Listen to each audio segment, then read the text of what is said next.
Welcome back, everyone, to another edition of the Educational AD. Our guest today is a good friend, Joey Struwe. He's a certified Master Athletic Administrator. He's the assistant principal in charge of activities and athletics at Lincoln High School in Sioux Falls, South Dakota. He's also very much involved at the state and national level. Joey, welcome to the podcast. Thanks, Jake. It's a great honor to be here. Thanks for having me. I've seen some of your podcasts, and I hope I can keep up. We only have the best. That's why you are here today, my friend. Well, as you know, the life of an athletic director these days is very busy, so we're going to jump right into it. We always like to let our listeners get to know our guests. So tell us a little bit about yourself, where you grew up, where you went to school and college, and maybe how your love of sports led to that first teaching and coaching job. I grew up in a small town in South Dakota. I've lived in South Dakota my entire life. When I say small town, I'm talking there were 18 students in my graduating class. So that's the size of school I grew up in. And in a school that size, everybody plays three sports. And not because you necessarily love three sports, but because in order to have a football and a basketball and a track team, you do it. And the head coach, if you want to play basketball, you're going to play football and run track too. So I loved playing basketball. I played a little bit in college at Dakota State University. When I went there, graduated from there, took my first head coaching job right out of high school or right out of college. And my love of athletics led me into administration. And it's just kind of grown from there. I've gotten involved at our state level. And administration, I know it removes you from the kids, but it makes you a lot more impactful, I think, as programs go.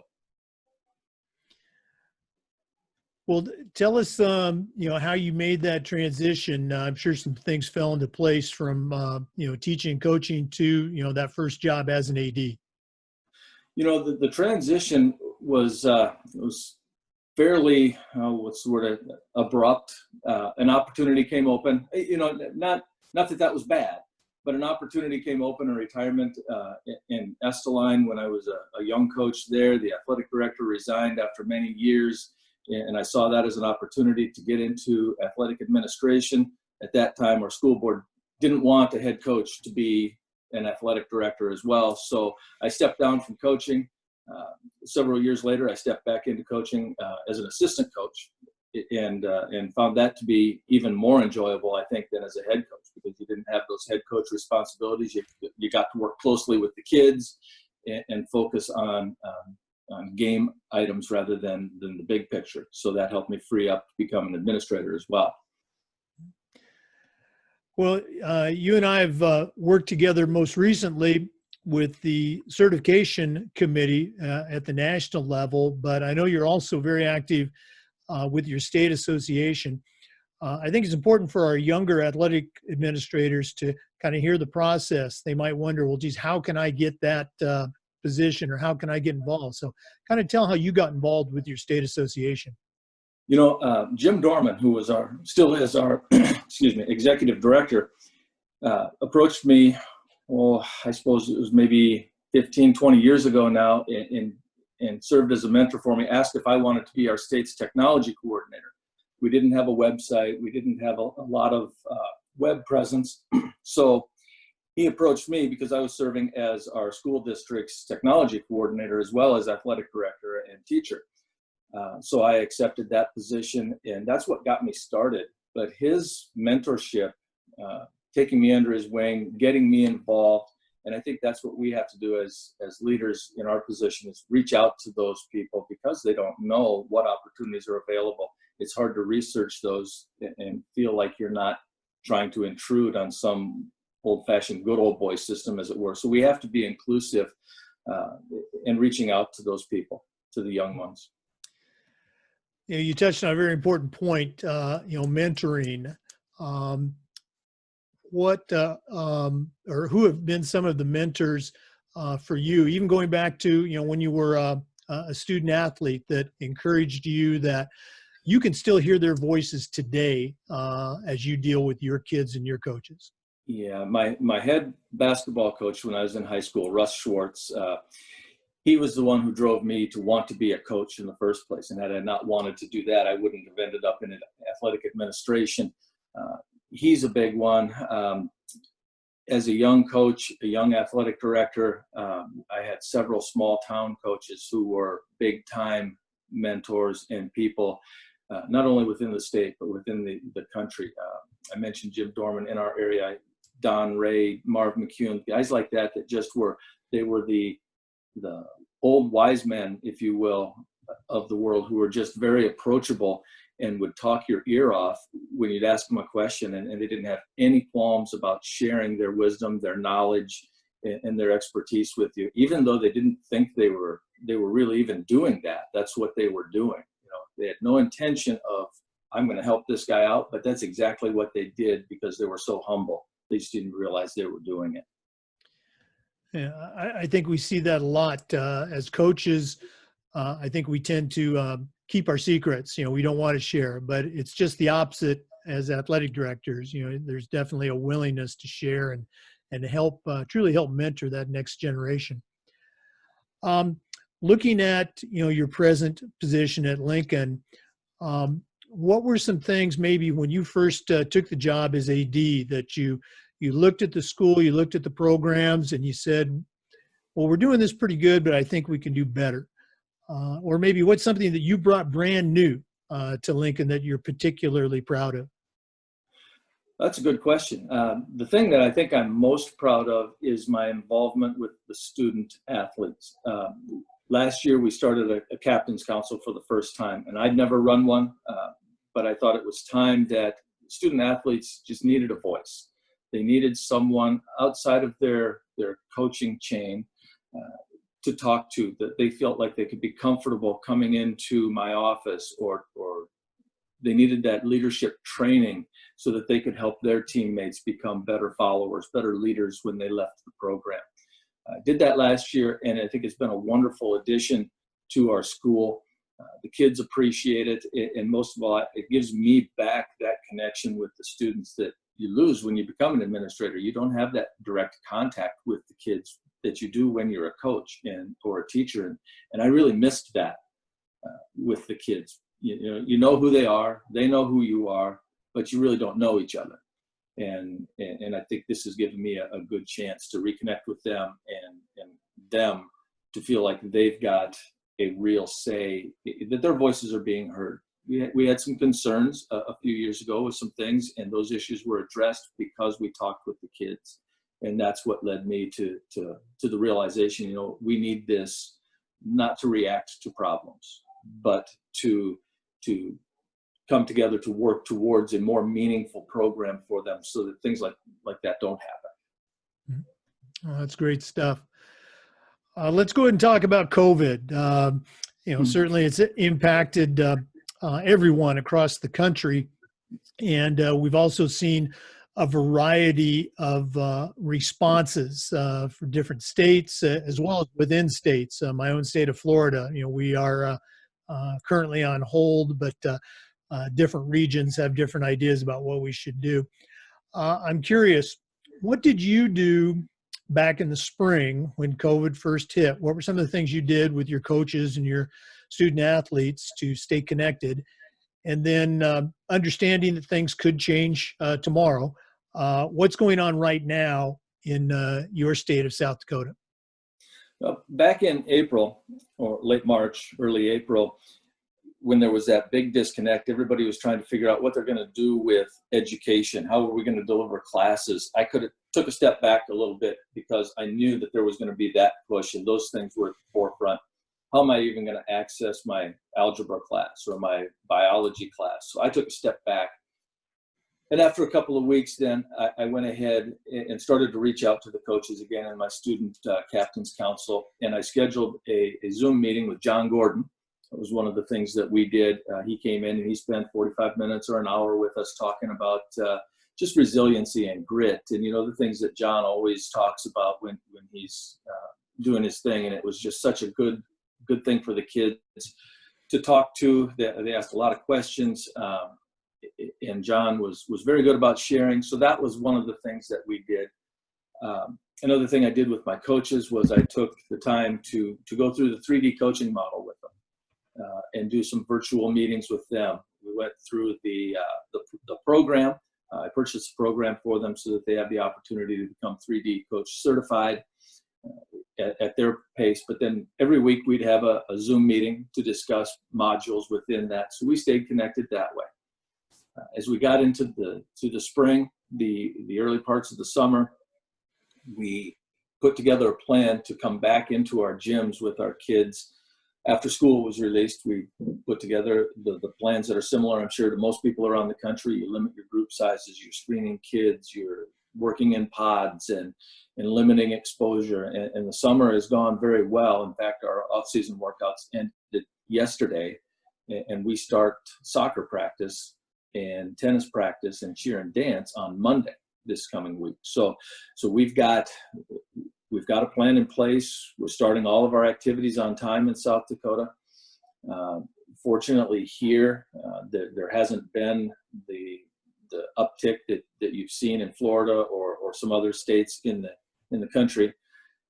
But we're dealing with some positive cases within our programs, and fortunately our pod system, I think, has worked very well, exactly the way we'd hoped it would.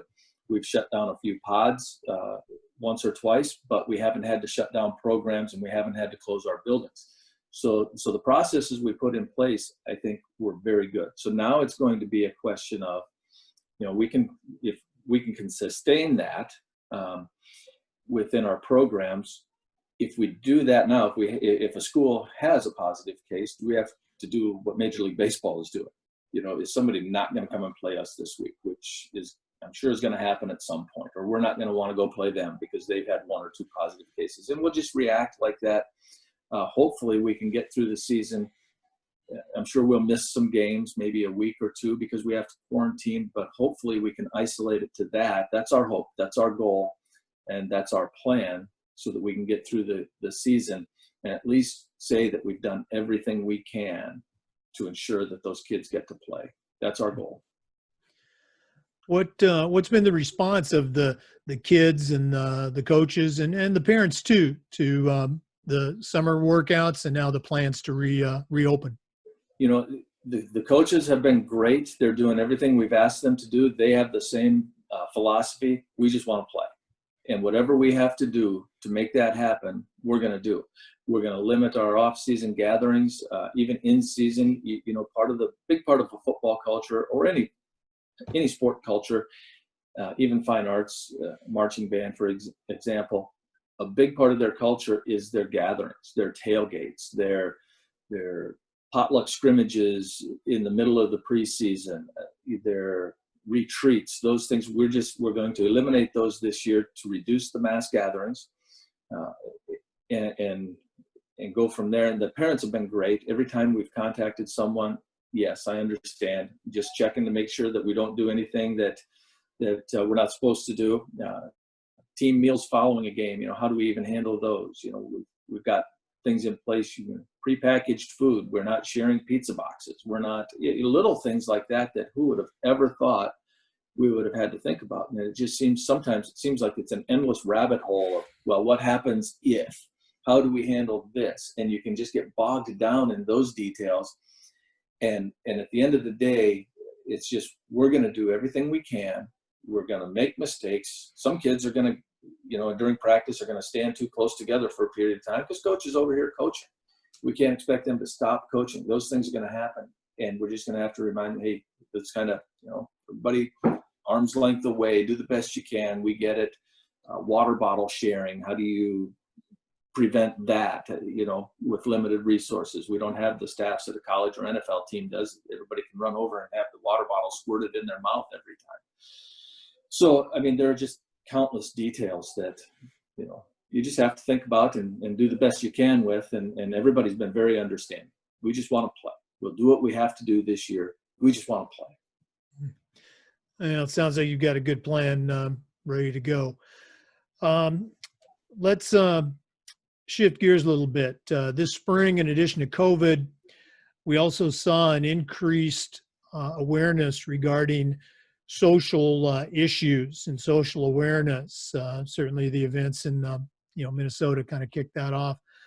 From your perspective, what are some things that we can do as athletic directors to do a better job of being aware, with our communities, with our kids and our coaches? That's a great question. About maybe a month ago or so, I'm part of the that NIAAAU cohort that you were in last year, Jake.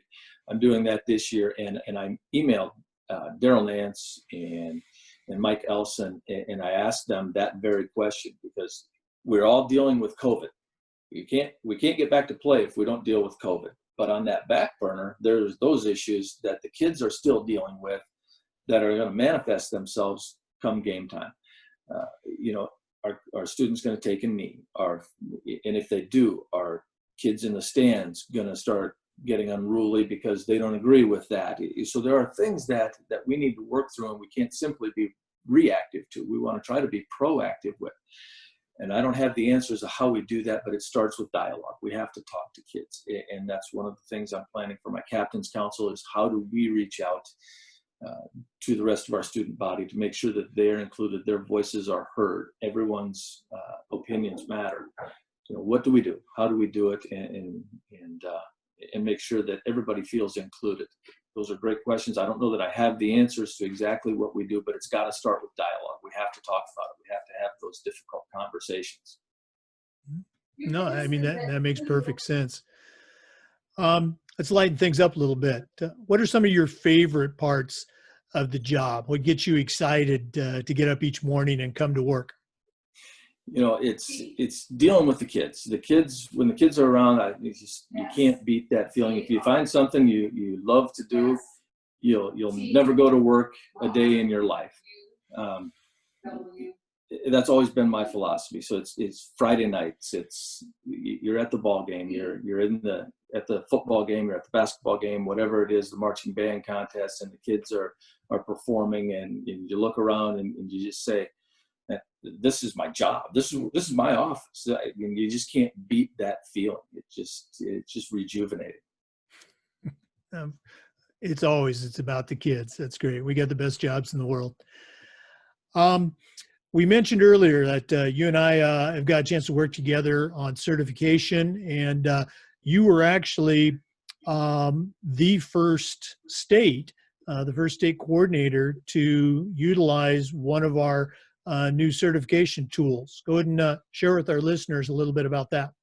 Well, I think that feather goes in your cap, Jake, for developing the VVOX system. You're the one who taught me how to use it. So let's not pretend like I invented the wheel here. You came up with this VVOX program that we're using to review for our CAA exam, and in June we used it in South Dakota with a group of 8 or 10 athletic directors who were taking their CAA exam, and the interactive portion simulates the test very well, and it helps them practice for the test. It gives them a little more relief from their anxiety of what's going to look like. How am I going to do this? What happens if I select the wrong answer? How can I go back, or whatever that case may be. Plus, it's a good review for the questions, which simulate the test very well. So you're to be commended for that, but it worked very well via Zoom with our state. Yes. We appreciate your efforts with that. Oh, well, thank you. It was fun to do, but we did a lot of practice tests with groups, but you were the first one to actually do it with a live group, and the results speak for themselves. Everybody passed the exam.